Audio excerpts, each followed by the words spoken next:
We're in the middle of a global and national emergency, a pandemic, the likes of which none of us... For a 2-week period until Easter Sunday, April 12th.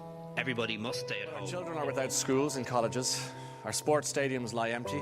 Our concert halls are silent. In March 2020, COVID-19 hit the world in a pandemic like no other in living memory. The Taoiseach Leo Varadkar said the progress being made is not enough. The recent surge in COVID-19 infections and what the HSE It is increasingly clear that we are experiencing another surge of COVID. 3 years later, when the world has moved on, Public health measures that we have had to live with will be removed. a new, hidden pandemic is slowly rearing its head. A new survey of 988 people with long COVID found almost 90% of them have not yet returned to their pre-COVID level. In September 2022, the World Health Organization announced that an estimated 145 million people around the world are suffering from long COVID. A quarter of patients attending the long COVID follow-up clinic here at the Mater Hospital say they still have symptoms. It pervades every aspect of your life. It limits your life. It's effectively a disability. Long COVID, the silent struggle, an illness so unknown to us. How is it affecting those suffering, the people who love them, and those who care for them? These are their stories. When did you first test positive for COVID? In November, November 2021. Anne-Marie, a wife and mother from Dublin, has spent her whole life working as a nurse and an acupuncturist. Anne-Marie caught a virus in 2011 that left her with a chronic respiratory condition that affects her whole life. When COVID-19 hit in 2020, it was her worst nightmare. My consultant told me if I got COVID that he'd retire and leave the country. He was... But yeah, I was very, very frightened, actually, when I got COVID. But I knew straight away, when I came down with the symptoms, I knew what it was. Due to Anne-Marie's existing illness, having COVID was life-threatening and world-shaking. Unfortunately, this was only the beginning of her journey. So yeah, when I saw the positive result, I knew I was kind of in trouble. Mm-hmm. I was very scared at the prospect of potentially going into hospital. Yeah. Because having worked in hospital myself, I knew there was a huge infection risk once I went into hospital. And I had known several people who went into hospital and didn't come out. And these would have been people who were previously healthy. Mm-hmm. So not even people who were as vulnerable as I was. Mm-hmm. We knew that if she got COVID, that it could be very, very serious for her. Because she would have been in the group of people that would have got very seriously ill with COVID. It's at this point in the story I should probably tell you why I'm sharing this story with you. Anne-Marie and her husband Niall, the two people you've heard from, are my parents. Friends and family were amazing. My children were amazing. And I knew they were very scared because they had seen me really ill with respiratory illnesses before, and this was for a lot of people who got COVID, it was some imaginary effect that it might have. They were listening to what was going on television, what other people were saying, but for my children, they had seen and had really true experience what it was like to see somebody so ill. Yeah. With a respiratory infection. So it was a little bit too real, a little bit too close to the bone. Mm-hmm. It was very hard for me to be okay with any of that, to be quite honest with you. I was 11 when my mum first got sick, and we've been living with this for as long as I can remember. Having grown up watching my mum suffer with her illness, and then COVID, and then long COVID, which you'll hear about in a few minutes, it is very important to us as a family that we share Anne-Marie's story so that others who might be in the same situation feel like they're not alone. We both had COVID, but I had to drive her to the hospital and literally drop her there because obviously I couldn't go in. And I had to hand her over to the care of other people. I said goodbye to him in the car park, and I honestly didn't want to think about the fact that I was saying goodbye to him, and I'd said goodbye to my family before I left the house, because I really wasn't sure what was going to happen from then on. Being in hospital in the COVID intensive care unit was deemed more dangerous than trying to recover from home. For years, my mum coming home from hospital was something that was seen as a good thing. But this time, in this circumstance, when your mother is too sick to be in hospital for fear that she wouldn't come home if she stayed, you can understand why we wouldn't be too happy. Because of Anne-Marie's medical professional background, she was sent home from the hospital on the same day to continue her own care at home.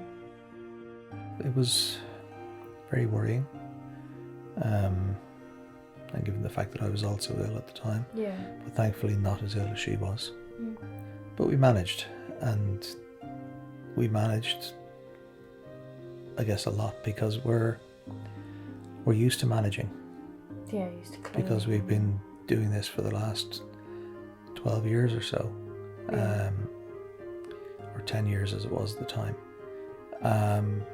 So, you know, we're used to that, but it is still very, very scary when it happens. Yeah.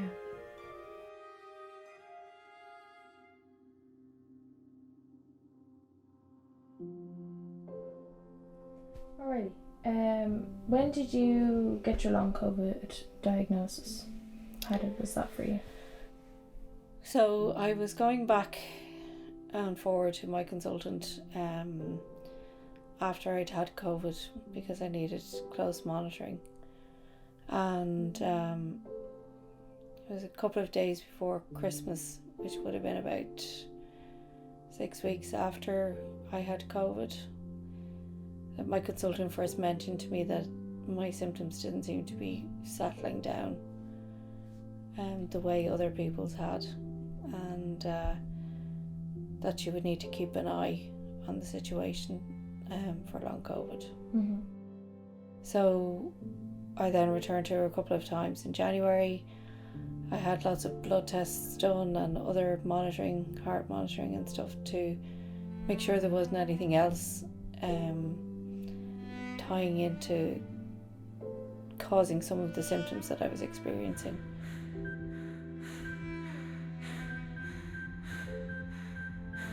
By about the February, she said no, definitely that it was looking like long COVID, and she spoke to a couple of her consultant colleagues who were dealing with long COVID about me, and they said yes, definitely that it looked like long COVID. So I was then referred to a long COVID clinic. So he then said, yeah, you've got long COVID, and yes, all these things are as a result of COVID, but we actually haven't got very much to offer. At the time of her diagnosis, long COVID wasn't something that was very well known to the public. Doctors and medical professionals themselves were still learning how to deal with it.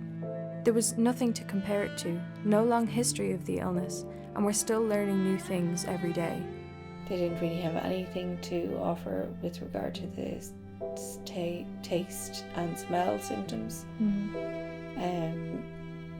And the main thing that he offered was to refer me to the physiotherapy department for long COVID rehabilitation. So I received an appointment from them, and I went along to meet the physiotherapist who was specialising in that area, and she was absolutely brilliant. To learn more about living with long COVID, I went to Connolly Hospital to speak with my mum's long COVID physio, Ara, who worked alongside patients who'd been diagnosed with long COVID. As I was meeting Ara at the hospital, we had our conversations outside, as at the time masks were still mandatory in medical buildings. So it was very eye-opening in the beginning because I took over the job at the start of 2022, and that was March of 2022 when everything started to open up again. People could go out to restaurants, like pubs were open again and there weren't many restrictions. So everyone had started to begin to move on, but then I started this job where I could see the people who wanted to move on but they couldn't move on. I had a patient as young as 25 to a patient as old as in their 80s, but those who were severely affected were actually the ones who were in their 50s and in their 60s. And you can imagine these are people who have young families, people who have mortgages to pay, people who can't afford not to work. So on the outside, the people in the long COVID clinic looked normal. They looked like they could function as a normal human.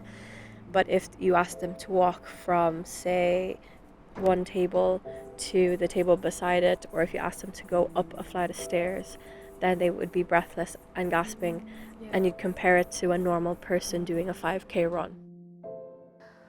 I literally just walked up to the stairs a moment ago, and I'm completely puffed. Nearly too puffed to actually get into the bed that I came up to take a rest in. She got me to fill out lots of questionnaires and then chatted to me about them afterwards. And for the first time, with the long COVID and my ongoing respiratory condition, I felt like somebody was actually speaking the same language as me. I knew from questions that she asked me that she understood what was going on with me in a way that nobody else had. What I found working in the clinic was that it was the first time someone had took the time to sit down and listen, because people didn't believe them, basically, because they looked normal, as I said, on the outside, but their symptoms were very much real. So it was quite eye-opening from that setting. It is a long-term, like a chronic illness, so anything like diabetes, or if you're living after a stroke, or if you have high blood pressure, it's kind of those things. Long COVID is a condition associated like those. It's a chronic condition. At the risk of using a overly used word, I really felt validated for the first time in a very, very long time. I'm not saying that all the people who had cared for me up to that point had been absolutely amazing. They were super. But for the first time, I really felt like this person is actually asking me questions and is not looking at me like I have 10 heads when I give a response. It's like, oh yeah, I understand that that's what's going on. And then to say, and actually, I had somebody else in your age the other day who was feeling the exact same way or was having the exact same symptoms. Things like, I'd get up in the morning, have my breakfast, see my kids out to school, and then if I wanted to be able to do anything else with the rest of the day, I would have to go back to bed and have a lie down for an hour or two before I could then get up and start the day again. And do things in the second part of the day, which is why we're having this interview in the evening. Because it's my better part of the day. When she went there, it was the first time that she felt anybody really understood what she was going through. To be able to say to somebody, I feel tired, but I don't know why. And for them to give her a perfectly valid reason, a perfectly valid explanation that fitted with the set of circumstances. And, to actually discover that and then to discover the mechanisms to cope with it was really, really important.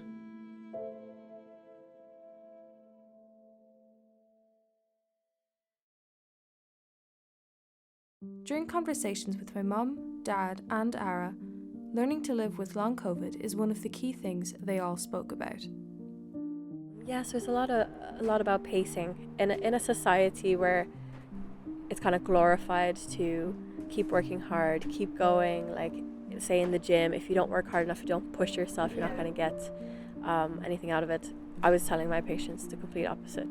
Because if they push themselves, they're literally going to run out of battery, use up their reserved battery, and completely be wrecked for a longer time.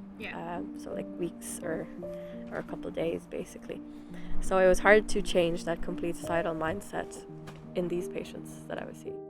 I suppose the biggest thing I would say is that you have to plan. I'm actually the kind of person who's very flexible. I normally have a very much a can-do attitude. If somebody needs help, or I need to do something, or something new comes up, or the children need something unexpectedly, or a friend, I will try and find a way of doing it, sorting it, helping out. My parents, they're both in their 80s now, and I love them to bits. But they do sometimes need my help too, and I just have to sometimes think about how I approach this now, rather than just being able to say, oh yeah, okay, well I'll just move this to here and that to there, and it'll be fine. I have to think about the knock-on effect all of the time now. And you might say, oh well, everybody does that, but not to the same forensic level as this. Yeah. How have you felt seeing Mum dealing with having long COVID? Like, she's talked about her diagnosis and, seeing Ara and stuff, but like, what's it like for you literally watching her go through that and, like waking up in the morning or daily tasks, that kind of thing? Yeah, dealing with long COVID is very difficult for her, and difficult for me to see as well. Before this, we would have always shared the things that needed to be done. We shared them between us. Whether it's dropping the kids wherever they needed to be, or doing the grocery shopping, or cleaning the house, or whatever needed to be done. They're just the normal day-to-day routine things. My mum and dad have always worked hard to make sure they share their jobs equally. For example, spending time doing the gardening or painting and decorating around the house have always been something they enjoyed working on together.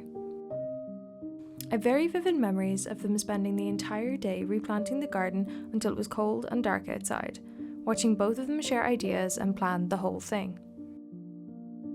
Dealing with long COVID, she's had to make sure she paces herself. She can do a certain thing for a small amount of time, but she always has to be very, very conscious of not expending all her energy. Because if she does that, then it just leaves her feeling completely wiped out for several days afterwards.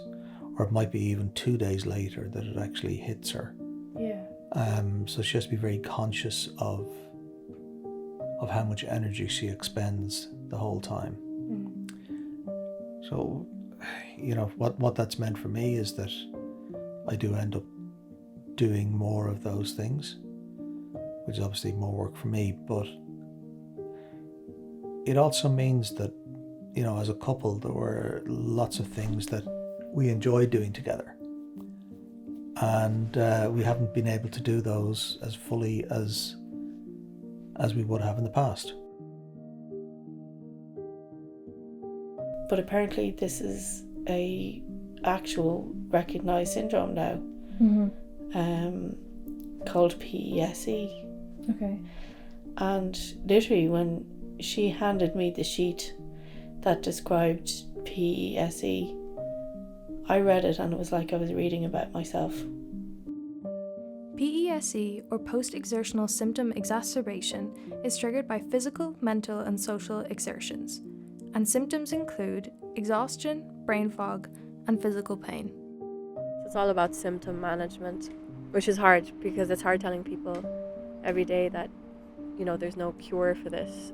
Every day will be different. You will have bad days and the good days. And the important thing was just to pace, which is really hard for this group of people, because, as I said, they were quite young families, needed to work, needed to pay their loans, all these things. So it's hard for someone who needs, it's hard to tell someone who needs to work, who needs to get money, to stop and slow down. Yeah. It's hard for someone who has to work and to look after their kids and to take care of the house to slow down. So that was what I found very difficult, because it's easier to say it when you're not suffering with it yourself.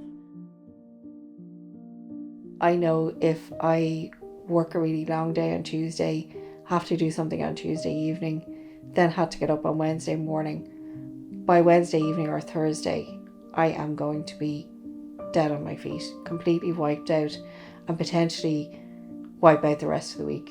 Yeah. And to have to then, which totally goes against the grain for me, turn around and say to somebody, actually, you know what, I'm not actually going to be able to meet you that evening. Or maybe worst against worse, not go to choir. And you know, that's actually not a bad life skill to learn. It's not a bad life skill to say, actually, that evening I need to sit down and do something for myself, or I need to take care so that I can be there for my family the next day and not completely wrecked and have to say to them, okay, we've got to approach this day in a different way than we planned. Maybe we planned to go out to do something, and I'm saying, well, actually, no, I'm really too shattered to do it. We'll have to do something different. And they might have been looking forward to it. So that doesn't sit well with me. So I really have to prioritize what I'm doing, prioritize me, and try and make myself number one, which is very hard. Yeah. And my family, and the dog, and the cats.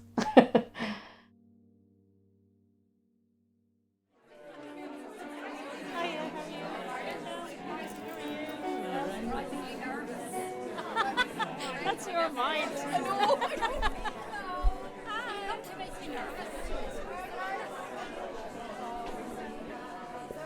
While talking with my parents about living with long COVID, my mum talked about joining the Suso Gospel Choir during COVID.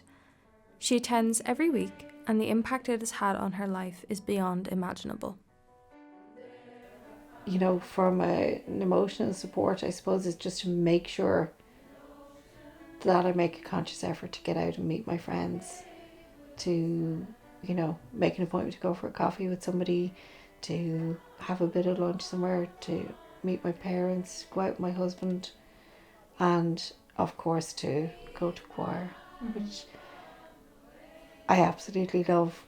But come Wednesday evening, which is choir evening, sometimes if you've had a few things on during the day, I could be sitting there thinking, oh, you know, I could just do it sitting on the sofa. But I know from experience that once I get my choir bag ready, I get out, get into the car, get on the road, once I get there and get into that choir space, the energy just changes.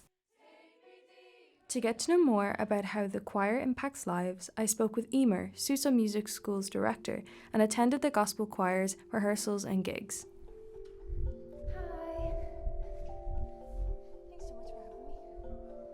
Okay, my name is Emer, and I am a musician and a community worker and a choir director. Do you think the choir has had lasting impact on lives? You know? Oh God, yeah, absolutely. It's insane, the connections, the friendships, the experiences, the groups, the, relationships, dating. It's incredible. I mean, the gospel choir have been together now, coming up to 9 years in September, and they've had an awful lot of incredible experiences, and they're just growing together all the time. And you sing with people and you have these experiences with people, you just get to know people on a level that you don't get to know most people. So yeah, it's really special, and everybody's growing, and they're getting better all the time. You know, they're getting stronger as a choir, and they're really good. Yeah, I agree. They really are. It's just such an amazing space to be in, and it's not that if you're having a tough time or have had a tough day, whatever, it's not that people go, oh great, oh jolly jolly. They listen. Mm-hmm. They do listen. The people are there, you know, to support each other. But the positive, caring energy that's there, it's just like nothing I've experienced anywhere else. Mm-hmm. It's a great place to be. And then we have the singing and Emer's coaching, and we have such a laugh. As an adult, I have never laughed so much as I do when we're in choir. Yeah. Because there's always something. There's always somebody gaffs up, or somebody, you know, passes a funny comment or whatever it is. But it's such a genuine laughter. Bessel van der Kolk did a massive study. He wrote a book called The Body Keeps the Score, and he's a trauma expert, and looking at kind of trauma in people and where trauma is stored in the body and what are the things that help it. And he's studied thousands of cases, like for all races, religions, ages, stages, countries, cultures, backgrounds, and there are common things there's a couple of common things that move trauma through the body and help people to get over things that happen to you. And like singing is one of them, and community and groups is one of them. You know, it's like coming together in a group, showing up at the same time every week, meeting the same people, and doing something like singing that like is really, really good for your health, really, really good for your body, really, really good for your system, really good for your mental health and your physical health. And then the experience of doing shows and gigs and achieving something something as a group, it's phenomenal benefits. And it is rated by the world's top experts in trauma on like a way to be happier as a person. So you can't argue with it. Yeah, no, you really can't. I'm going to give you a quote from the book that Emer has mentioned. Being able to feel safe with other people is probably the single most important aspect of mental health. I'm sure you can tell how much that this relates to my mum's story. The joy that you'd see on her face coming out of the choir sessions, it was wonderful to see. Because she just enjoyed it all so much. Just being able to express herself, and you know, to release the energy and emotion and everything else that comes from singing, and to be with people who enjoy the same thing. And you know, that was really important for her mental and emotional well-being. But apart from that, it has also had an impact on her physical well-being. Just singing and using all the proper breathing techniques and exercising her lungs and everything else every week has improved her breathing, improved it significantly. Both things are probably equally important. If anything, there's probably more importance on the emotional and mental well-being benefits of attending choir, and almost the breathing part is a side benefit if you want. You know, so she really has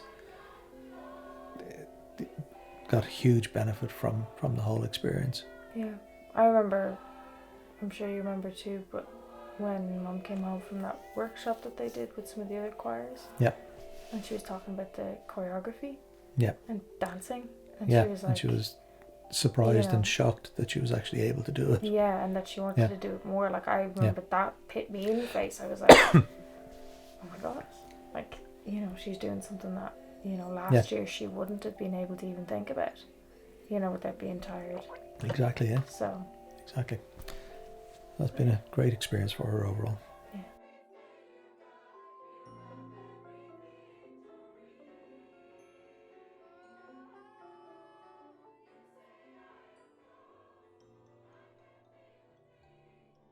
Oh, you know, sometimes I just get back in the car and, well, no, always when I get back in the car, not sometimes, always when I get back in the car, I think, oh, I'm so glad I came over tonight. And then, you know, somehow Emer always seems to pick amazing songs. And like, they're not all happy clappy or anything, but they all seem to bring something. You know, some of the lyrics of the songs that we've been singing recently really, really, when I'm singing them, they really come deep from my soul. I can link in with some of the lyrics that we're singing and sing them from my heart. Yeah, it's almost like the lyrics are empathizing with you. Yeah. You know, giving And, you you know, a voice. could be about you, you know. And I think that, like, it then comes across in how you sing it. Yeah. And the emotion. Yeah. And then, again, it comes back to what it can do for other people as well. You know, so it's just a great space to be in. I hope you've enjoyed this. This is a song called Scars, and it's dedicated to anybody who's ever been through anything ever.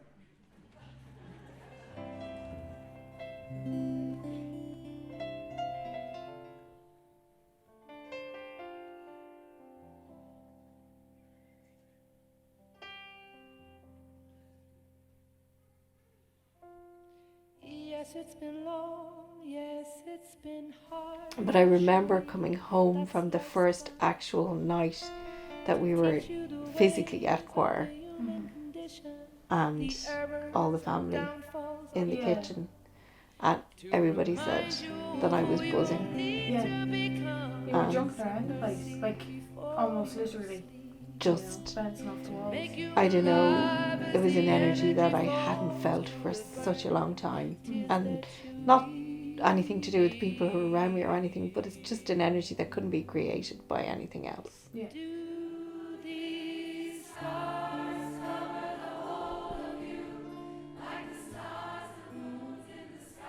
The World Health Organization declared on the 6th of May 2023 that the COVID-19 pandemic was officially over. After 3 years, when the world has moved on, people like Anne-Marie are still left living with the long-term effects. There are almost 250,000 people living with long COVID in Ireland alone.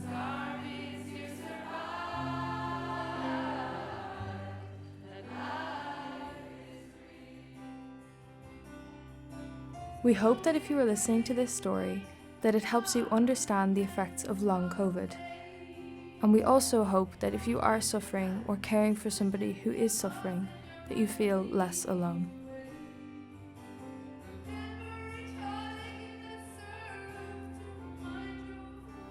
I suppose one of the big things is that it's been a hard enough thing to get through, but my family have been so amazing and so understanding, and I know it's taught them different life lessons themselves and how they handle themselves and how they understand what other people are going through in their lives around them, which is good. But for me, I know I work in a medical profession. I know that families and husbands and children are not always understanding when it comes to somebody being ill in the house, and particularly when it's long term. But I am truly blessed to have an amazing family around me, and I am in no doubt that I would not have got this far without them. And I love them very much. We love you too.